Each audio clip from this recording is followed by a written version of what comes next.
આવી ખીચડી બને ને તો શાક રોટલીની પણ જરૂર ન પડે, કારણ કે આ ખીચડી એટલી ટેસ્ટી બને છે કે આની સાથે કઢી કે દહીંની પણ જરૂર નથી પડતી. તો સૌથી પહેલા તો એક બાઉલની અંદર 1 કપ જેટલા આપણે ખીચડીના ચોખા લેશું. આ ચોખા છે એ ખાવામાં મીઠા હોય છે અને આનો દાણો જાડો હોય છે.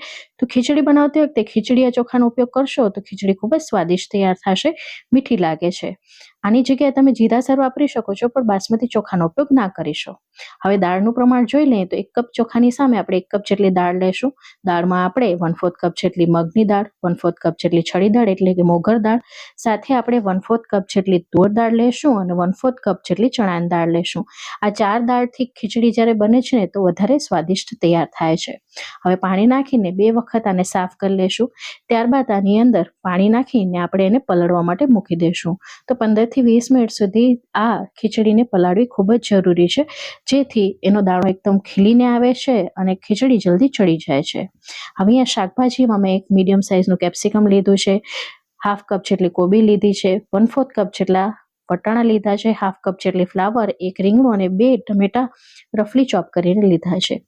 20 મિનિટ પછી અહીં તમે જોઈ શકો છો કે દાણાઓ સરસ ફૂલી ગયા છે. તો અત્યારે આ પાણી કાઢી દેશું. આ પાણીને ફેંકીશું નહીં, ફક્ત આપણે નિતારીને રાખીશું. આ પાણીનો ઉપયોગ આપણે આગળ કરી લેશું. હવે કુકર આપણે અહીંયા લઈ લીધું છે. કુકરમાં આપણે 2 નાની ચમચી તેલ લીધું છે અને સાથે 2 નાની ચમચી આપણે ઘી લેશું. હવે ઘી અને તેલ બંને ગરમ થઈ ગયા છે એટલે 1/4 ટીસ્પૂન જેટલી આપણે હિંગ નાખીશું અને આ બધા શાકભાજી નાખી દઈશું. ટમેટા અને વટાણાનો ઉપયોગ અત્યારે આપણે નહીં કરીએ.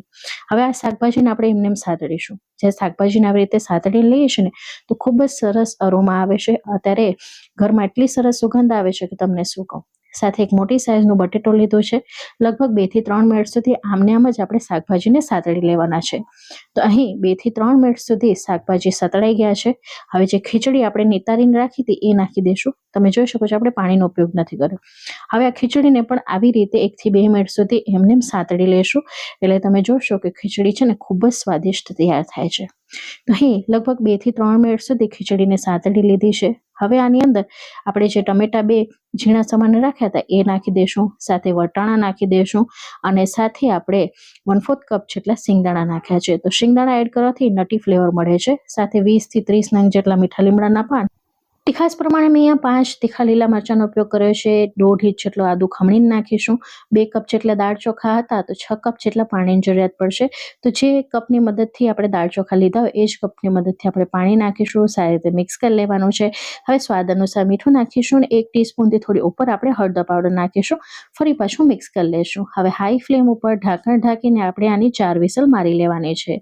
કુકરને ઠંડુ થવા દીધું હતું.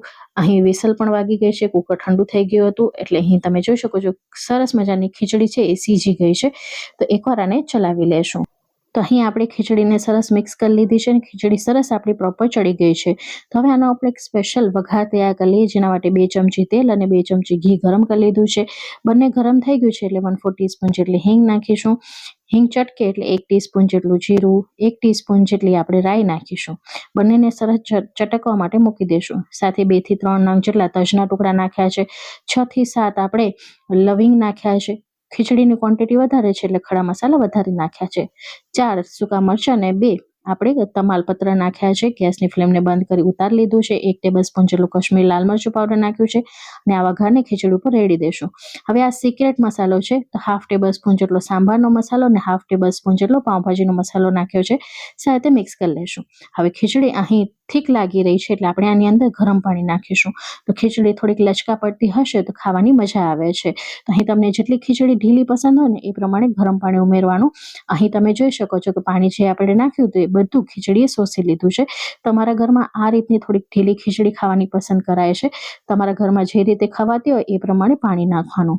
તો ખીચડીને આપણે સર્વ કરી લીધું છે. ઉપરથી આપણે આવી રીતે ઝીણી સમારેલી કોથમીર નાખીશું અને આમે રોગન બનાવ્યું છે એટલે કે 1 ચમચી ઘીની અંદર થોડું કશ્મીરી મરચું ને થોડું ગરમ કરી લીધું છે એ રોગન નાખ્યું છે અને ઘી વગર તો ખીચડી અધૂરી છે. તો તીખાશ માટે મેં આ રોગન એડ કર્યું છે. તમે ઈચ્છો તો સ્કીપ પણ કરી શકો છો, પણ ઘી ઉપરથી જરૂરથી નાખજો. તો તૈયાર છે આપણી ચટાકેદાર શાક રોટલીની પણ જરૂર ન પડે તેવી વઘારેલી ખીચડી.